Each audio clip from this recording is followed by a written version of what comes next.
Great. So I think we're ready to get started. Thank you everyone for joining us for the final session of Cadillac Fairview's Mental Health Speaker Series. Today, we're really excited to be joined by Nia from Therapy Collective to learn about how we can use art therapy to strengthen and support mental health. If you have any questions throughout the session today, please feel free just to enter those in the chat box. We will be pausing throughout the session to answer those as we go if you have them. And we'll also leave a few minutes at the end of the session for some questions as well. As this is the last session of our series, we'll be sending out a follow-up email this afternoon with links to the available recordings from the series. And we'll also be sending a short survey that we ask you take a few minutes to complete. This survey just helps us gather your feedback as well as any requests you have for future programming. So if you have any questions, please don't hesitate to reach out to courtney.laurie@cadillacfairview.com. That's the email contained within your RSVP. And without further ado, I'll pass it over to Nia and she'll take it away. Great, thanks, Courtney. Hi, everybody. My name is Nia Newman, and my pronouns are she, her, and I'm an art therapist and counseling therapist, practicing. Oh, hang on. I'm just going to try to go to my next slide. Uh-oh, Courtney. You want me to take a whack? There we go. Them? Oh, got it. Perfect. Got it. Perfect. Okay. All right. Sorry. Again, my name's Nia. I'm an art therapist and counseling therapist. I'm practicing in Calgary, Alberta. Currently, I work in a not-for-profit agency that supports newcomers to Canada, as well as in private practice at Therapy Collective, like Courtney said. So I'm really excited to be here with all of you today to talk about art, therapeutic art, and using creativity to support our mental health. So before we even get started today, we are going to do a couple of experiential exercises. So as I'm talking, I'm going to invite you to just grab a couple of supplies. Really simple. All you'll need is some paper, a pair of scissors, because the exercise we're going to do at the end today will require you to cut a small square, about 3 inches or 4 inches square, and some drawing materials. Really simple, just a pencil, pen, maybe a Sharpie, some highlighters, whatever you might have at your desk. If you have some thicker paper like cardstock or cardboard, you might want to try that instead of paper as well. So I'll let you gather those things as I continue. So just to give you a little bit of an idea of what we're going to talk about today, we are going to touch very briefly on why mental health is important. I realize that you have had several series already about mental health and different aspects of mental health, so we won't dwell on that for too long. I'm going to focus a little bit today on a part of mental health that I think is really relevant for all of us, and that's stress and our body's stress response and how we can utilize art therapy to help engage our relaxation response. We'll talk about creativity and mental wellness. We'll talk about some art making to engage that relaxation response, and we'll close with a short experiential activity today. I realize we don't have a ton of time, so it'll probably be a little faster than you might like to do on your own, but this is certainly something that you can do by yourself as well. So just to get started, we're going to do a little bit of an art warm-up. If this feels a little strange to you, please don't worry. What I'm going to do is invite you to just grab a piece of paper and a drawing utensil of some sort, okay? So breathing might sound really simple and natural for all of us, but stress and anxiety can ultimately affect how we breathe. And one of the most common exercises I do with all of my clients is deep belly breathing. Some of you may have heard of this. So when we're stressed or anxious, our body goes into activation mode, which I'll talk about a little bit more, and our breath becomes shallow and in our chest. So by deepening and slowing our breath, we can reduce tension, we can increase oxygen, and we can help shift our focus from our stressors back into our body.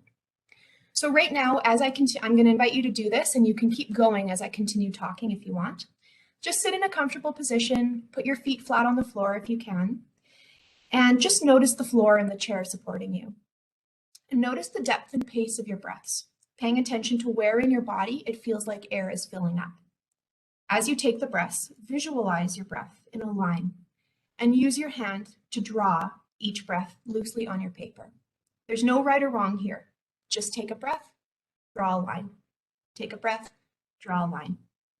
What do they look like? Are they curved, sharp, straight, jagged, smooth? Observe how your line marks change as your breaths shift to hopefully more deep. And I'm going to invite you to keep doing this if you'd like through the course of this presentation and even afterwards to see if they've changed. Why should we care for our mental health? Just as our physical fitness helps our bodies to stay strong, mental fitness helps us to achieve and sustain a state of good mental well-being. When we're mentally healthy, we enjoy our life, our environment, and the people in it more.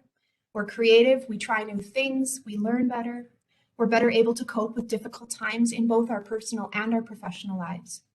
And it can actually help to combat more severe mental illness and also physical health problems. So there are many ways that art can enhance our mental health.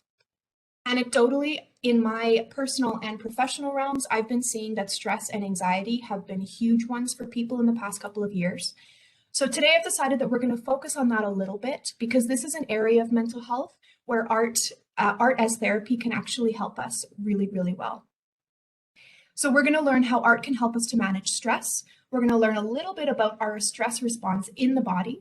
Because art making is a physical experience, we're going to talk a little bit about the physical experience of stress and anxiety and how we can use art to combat this. So stress is a fact of life. No matter how much we might want a stress-free existence, the fact is stress is actually necessary. Our body automatically responds to stress in an effort to keep itself safe from danger, and this might be physical or emotional danger. Stress can actually be beneficial in moderation. Short episodes of stress trigger chemicals that improve our memory, increase our energy levels, and enhance alertness and productivity. But how we respond to stress, and then ultimately if stress becomes chronic, it can have debilitating effects on our overall health.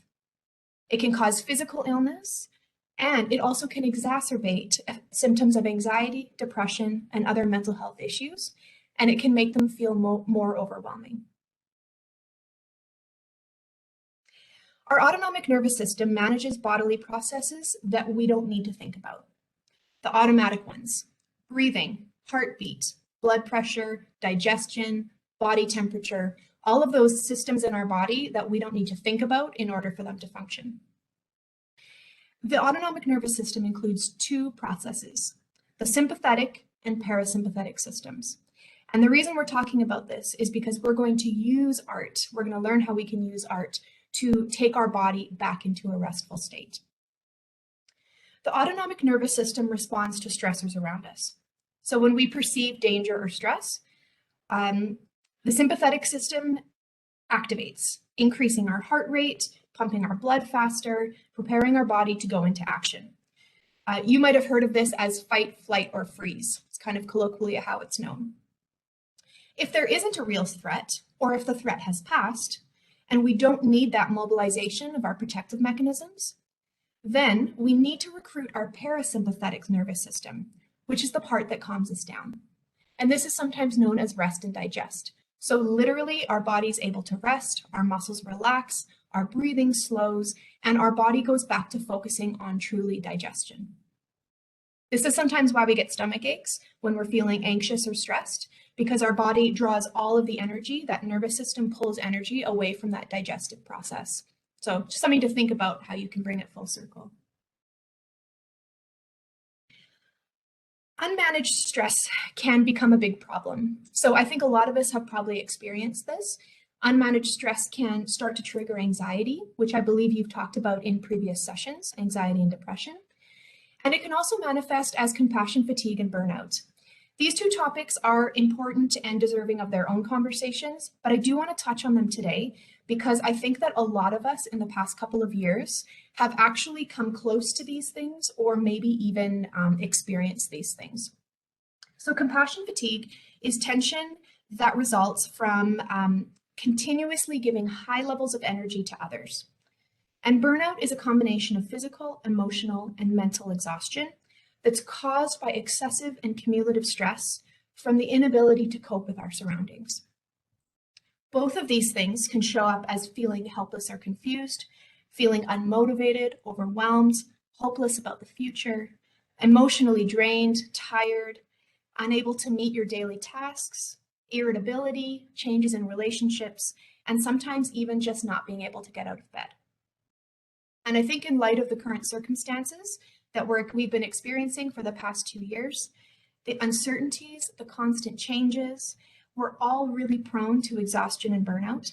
And it's more important than ever that we develop sustainable strategies to nurture ourselves. Learning to effectively cope with stress can ease our bodies and our minds. And when our body's unable to return itself to that relaxed state, we start to run into trouble and we get close to burnout. So we're going to discuss how creativity and art can help with that process. And the art activity that we try at the end of our session today is going to be one that will help to return our body to that parasympathetic state. So I'm going to invite you to think about the last time you created something. Arts, crafts, might have been building Lego, building something with your kids. For many of us, this creative part of ourselves is something we haven't accessed since childhood. As adults, we sometimes don't envision ourselves as artists. We get caught up feeling like we have to make something that's really good or perfect. Or if we don't make art, we can't engage in creativity at all. Some of us consider art just to be decoration or entertainment. But art is actually beneficial for us in numerous ways. Kathy Malchiotti, who's a renowned art therapist, has said that while art can serve as decoration, there are other important purposes for it, ones that are connected to self-understanding, meaning, personal growth, self-empowerment, and healing. So how can art help us? The benefits are truly numerous. There is a lot in the field of art therapy and therapeutic expressive arts that we could explore together. But because we are limited in time, I've chosen some of the big ones and some of the relevant ones, I think, in perhaps a professional workplace. And these are some of the benefits that have been proven by years of research. So art therapy, or art as therapy, can improve our cognitive processes and our thinking processes. It can help to elicit joy by play, experimentation, and simply having fun, engaging in pleasure. It promotes health. It's been proven that emotional expression through art making helps our immune function and our physical body. It enhances our confidence, so it helps us to achieve mastery in a task, take creative risks, enhance our self-esteem, and give us empowerment. It makes meaning, and I'll come back to this a little bit later, but it brings vitality, imagination, and play back into our adult lives. Art is a language that can bridge differences between people. And one of the most important things for our activity today is that art allows us to engage in a flow state. And what I mean by this is a flow state is something that we don't get often in our really busy world, and especially as adults. A flow state occurs when we're able to completely engage in an activity without distraction and allow our body to be connected with our creative mind. We've all experienced that in the past couple of years, we've been working a lot on Zoom, on computers, we've been watching a lot of TV, we've been looking at a lot of screens.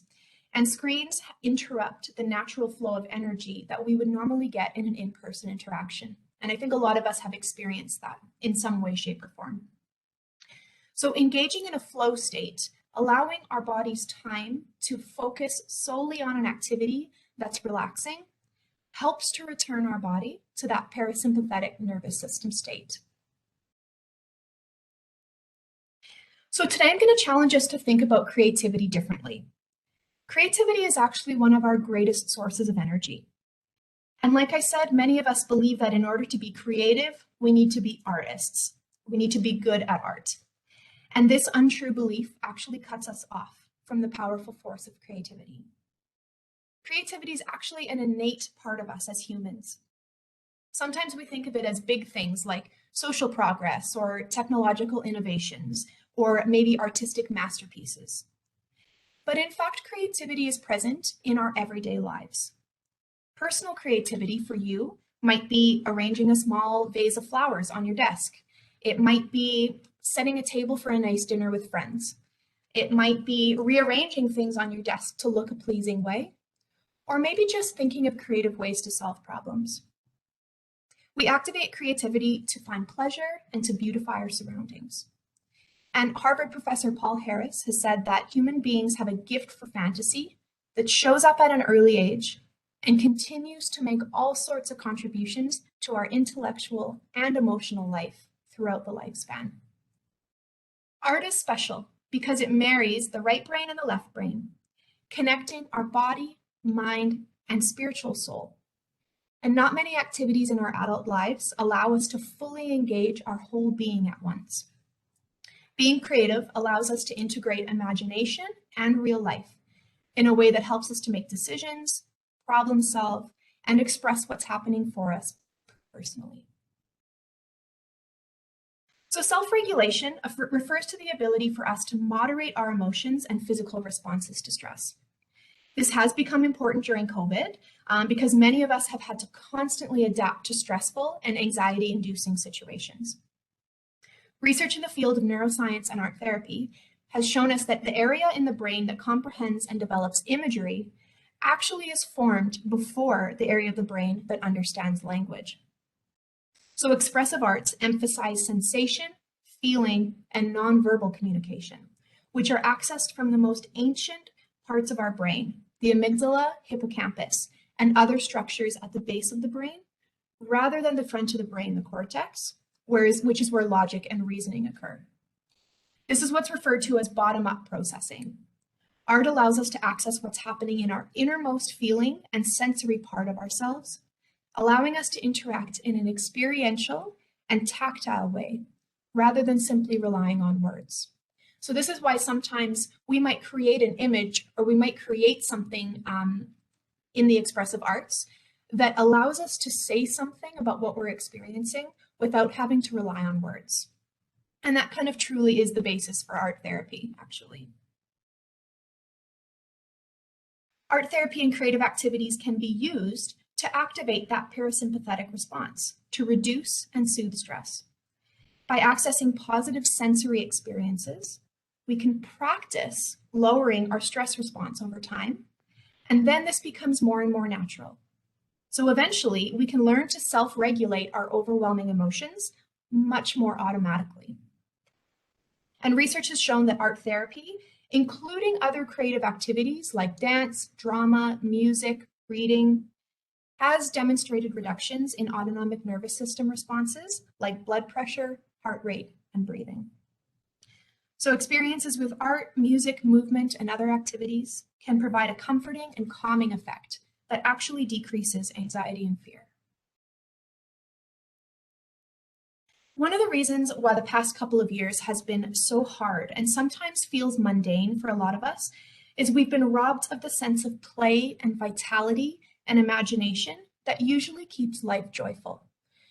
So this is one of the reasons why I think it's important for us to engage in art making or creativity of some sort, whatever feels right for us.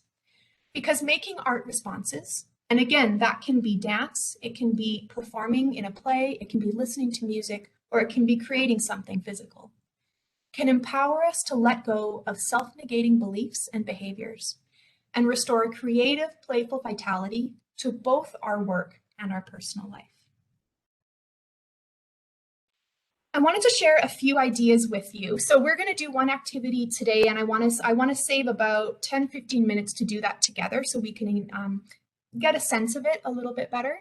But I did want to provide some other options, some ideas that you may not have thought of that are very simple and accessible to try in your day-to-day life. These can be tried with kids at home, with a partner, with friends, or just by yourself. And I actually have more, so I understand the slide deck will be distributed, and I have more at the back of the slide deck. So you're welcome to request that and take a look at those as well. I'll go through these really quickly for the sake of time. First one is a no-look portrait. So this one's really fun. Just grab a couple drawing materials, try looking in a mirror, and without looking down at your paper, try drawing a self-portrait with just using the contour of your face. This is really fun, and it's sometimes a little bit telling about how you're feeling as well. This is one that can be fun with kids or also with friends or family. You don't have to do it of yourself. You can look at somebody else and do the blind portrait of them, and it can be really fun to kind of take a look at everybody's portraits and see how they turned out. Another fun one is office supply art. So this is simply what's using on your desk. You might have tacks, paper clips, bulldog pins, little hole punch pieces, whatever you've got. literally just set a timer for a minute and just grab a few things and create a little image using them. It might be a little sculpture, a little still life. It might be an actual image. Just use your creativity and really just enjoy the playfulness of that moment. Art to music is another really fun one. So turn on your favorite song. This could be a fast song or a slow song, depending on how you're feeling. And try using your whole arm. So take a drawing material or paint of some sort and use your whole arm or whole body to really engage in creating lines with the beat of the music. So this is kind of like that breathing exercise we did at the start, but you'll find that there tends to be some really repetitive shapes, and that can really engage our body in slowing down to that relaxation response. The last one I've included here is a 2-minute sketch. So again, very simple. And if this seems overwhelming, please don't be overwhelmed. It doesn't have to be a sketch. What I invite you to do is just get a little notepad, keep it somewhere where you're going to see it every day. Some people like to do this first thing when they wake up or right before they go to bed. Some people like to keep it on their desk and do it at the start of the day or the end of the day. Set a timer for 2 minutes and simply make a mark. So this might be a wash of color. It might be a shape. It might be an actual sketch if you're inclined to do that. And keep an eye, watch for patterns. So do this for a few weeks, even a month or 2 months, and just pay attention to what changes in your little art journal over that time. You might notice some patterns, and you might notice signs or cues about when you might be feeling a certain way so that you can take care of yourself better proactively. So this quote resonated with me really deeply, truly as the basis for why we're engaging in this discussion in the first place. Some of us might be asking, how is this relevant to me? Why are we discussing art for mental wellness in the context of our professional workplace? But how we take care of and nurture ourselves, who we are in our personal identities, how healthy and well we feel, and how we can find activities that help to return us to that state directly affects us in our professional roles. In my circumstance, I work in an organization where I work with clients, a lot of trauma, a lot of anxiety and stress. And I constantly have to engage in empathy, which sets me up for the risk of compassion fatigue and burnout. So self-care and taking care of my mental wellness is an absolute necessity. And I would argue that it is for all of us in our workplaces, especially because we're kind of working through really unprecedented and unexpected times. So self-care and mental wellness is truly intrinsic to who we are, to what we need as humans, and to the work that we do itself. Okay, so we're going to engage in some art making together. I hope that everybody feels like they'd like to participate. If not, that's okay. You are welcome to just kind of read along and experience this, but I do think it'll be fun and maybe an opportunity to relax a little before going back to the rest of your workday. So we're going to try making Zentangles today.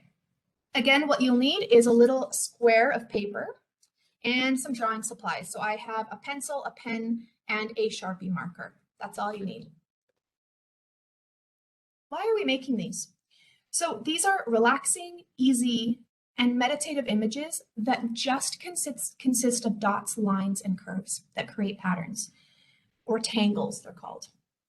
So this is one way to allow us to get into that flow state that we talked about earlier. And these are really accessible because they're non-representational and they're only based on pattern. So it's not about what you create, it's all about the process. So you can rotate it around, you can draw whatever shapes come out of your hand. Please just feel free to engage in that and be comfortable with that. So we're going to probably spend about 15 minutes engaging in these Zentangles together now. And as we're working on these, I'll walk through the steps with you. There's actually some formal steps. And if you're curious about these, Zentangles are an actual thing. There's a website for them, which you'll see down on the bottom of the screen. You can go and watch videos of people making these, and it actually is interesting even watching the videos. You get a sense of that calm and peaceful state. So I'll explain a little bit more about why these are beneficial as we're working on them. But for now, I'm going to invite you to just find a comfortable position. You can, of course, mute your mic, or if you in the background, if you want to turn on some music that might be relaxing for you. Just make your space as comfortable as you can. Again, if you don't have time to finish your Zentangle today, that's totally fine. We have a limited amount of time, and that's okay. So I encourage you to actually keep your Zentangle by your desk. So I have mine that I'm constantly working on. I'm not sure if people can see that. I actually keep it on my desk. And if I'm in a meeting where I don't need to be talking, or if I need a little bit of just an outlet on the side, I grab my Zentangle and I just keep adding to it. So it's something that can be continuous as well. Okay, so we're going to start with the steps. I'm going to walk us through these, okay? So feel free to read ahead if you want to, but I'm going to walk through and explain what they are. So first of all, as I said, get comfortable, take a few deep breaths into your belly, and just feel gratitude and appreciation for this moment that we have together, for the tools that we have, for the paper, for the opportunity to create something beautiful. We're going to start with dots in the corner. So I invite you to take your pencil and simply make 4 dots in the corner of your square. So I'm not sure if you can see very well on mine. I've got 4 dots in the corners of my square. And I actually want to show you, if this feels overwhelming to create something or make art, maybe it's not something that's familiar to you, I want to point out that you already have created something. You no longer now have a blank piece of paper. You have a piece of paper with something on it. So this is a great start, and just allow this to unfold. So next, we're going to create a border between these 4 dots. This border can look however you want. It can be straight lines, it can be curved lines. You can connect them around the edge of your square. So however feels right for you. This is your border, and actually this is interestingly kind of symbolic. I'll explain a little bit more, but this border is a little symbolic of containing the anxiety, the stress that we need to leave behind in this moment. So think about this little card, this border holding all of those things that you can't hold on to today, and we're just going to leave them in this Zentangle. Next, we're going to do a string. So this separates your tile into sections. So there's no right or wrong here. You're literally just going to create lines, curved, straight, whatever you want in between your border. So that's how mine showed up. Then we're going to create the tangles. So these are simple strokes that make up a pattern. I like to use a pen for these, so I like to switch my drawing utensil. Just like you dance a dance, you tangle a tangle. So draw your tangles with deliberate strokes. Don't worry about what it's going to look like, just focus on the stroke of the pen. So you're going to draw your tangles within these strings or these lines that you've drawn. And again, there's no right or wrong here. These are just meditative, repetitive strokes, just like you're dancing with your hand. So you can see how I put mine in there.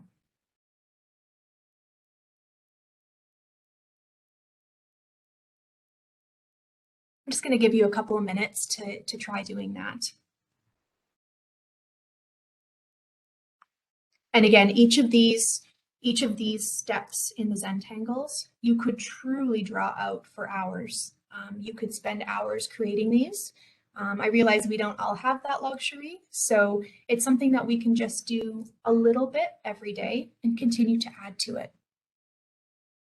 It's also kind of interesting to notice, depending on the day, if you're continuing to add to your tile, what kind of shapes and width of lines and pressure of your pen shows up in contrast to how you're feeling. So maybe pay attention to what it's looking like today. What does it feel like to have your hand using that drawing utensil? Does it feel soft and smooth? Does it feel rigid and hard? Maybe you're actually noticing that your thoughts are starting to wander. Maybe you're noticing that you're starting to think about what you're going to have for lunch, what you're going to be doing this afternoon, a meeting that's coming up, a task list. All of that's okay. That's the point of this, is that we're just going to pay attention to our thoughts wandering. We're going to pay attention to what's happening in our body as we draw these tangles. We're just going to bring our thoughts back into this moment. So there's no judgment, there's no right or wrong, there's no feeling guilty that we can't pay attention or we can't stay focused. That's what this exercise is for. So the next step, I'm going to go back to my pencil, and this is a shading step. This is where we start to add some contrast and 3-dimension to our tile. So that black and white, the previous parts of it were sort of 2-dimensional tangles. And now we're going to bring it into the 3rd dimension by adding shading. So you can see that on one of the tiles that I've been working on for a while, there's quite a bit of shading in there. And I actually really enjoy this process because it's really relaxing for me, this part of it. And you can also use your finger or a little rolled up paper to blend it if you like that process. I'm also going to invite you to try adding color if you want to. So even you can just use highlighters that are sitting on your desk. Add some color. I have one here that I've added color to. I'll show you. So some of us prefer to work just with the pencil and pen, and other of us might want to add some color.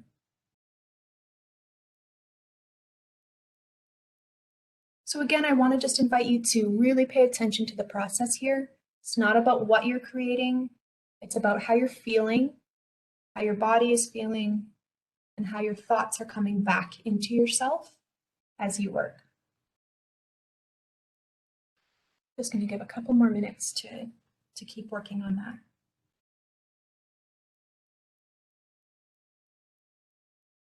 So you might wonder, as you're working on your tangles and your shading and your patterns, you might wonder why we're doing these.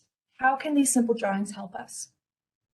So these Zen tangles, this meditative drawing, can help to improve our focus, enhance our sense of playfulness and creativity, boost our confidence and self-esteem because we've turned a blank piece of paper into something. We've accomplished a task. And hopefully an enhanced sense of calm and general well-being. Again, this is a practice, so it might feel strange right off the bat, but as you continue to do this more and more, it's just like learning an instrument or a sport. We can actually train our body to be able to self-regulate and bring us back into that relaxed nervous state more and more easily. As I said, additionally creating the border around our images, and then the dots, strings, and tangles to unfold within them, is symbolic of creating healthy boundaries and allowing ourselves to have spontaneous mess. This is one of my favorite things, that's safely contained or held within these lines. Oftentimes as adults, we don't allow ourselves to get messy and to just be spontaneous. And this is an opportunity for us to do that. Zen Tangles actually calls these the elegance of limits.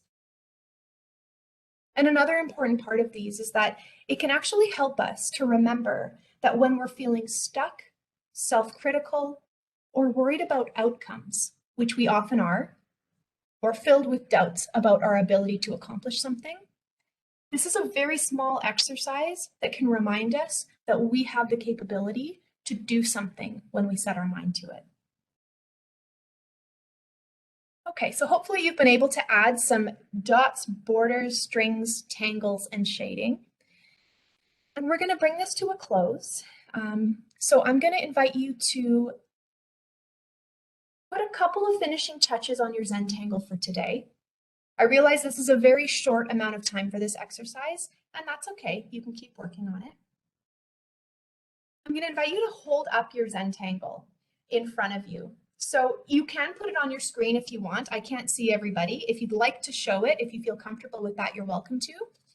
Or if you just want to show it for yourself, just hold it up in front of you, turn it around, rotate it, take a look at it. See if there's any images inside of it that pop out to you. Are there any parts of it that feel really chaotic or really relaxing? This is art that you've created. This is yours. And all of them are a masterpiece in their own right. So we're going to sign it. I'm going to invite you to put your initials on the front. somewhere on the front, wherever feels comfortable. And then flip it over, and on the back, you're going to write your name, the date, and a couple of words about your comments or observations. So these might be just how you're feeling. These might be an observation about the process. Maybe you were feeling distracted. Maybe you were feeling chaotic. Maybe you were feeling relaxed.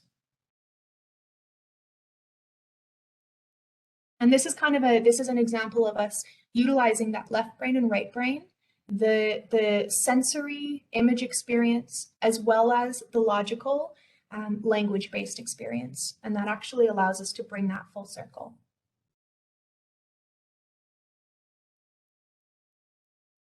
And we're just going to hold it out in front of us one more time. And we're going to appreciate what you've created. You've created something beautiful. You've engaged in a self-regulation activity, which might be something that's kind of new for a lot of us. And you've stuck it out, even if it felt awkward at moments, or it felt like you were getting distracted. You've pulled yourself back in, and that's the most important part.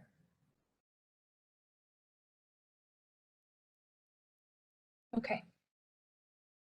So I will leave some time open for any questions, or if anybody wants to share their Zentangle and maybe just give, a little very brief explanation of their experience with it, what it felt like to do it, did it feel comfortable or uncomfortable? Everything is okay.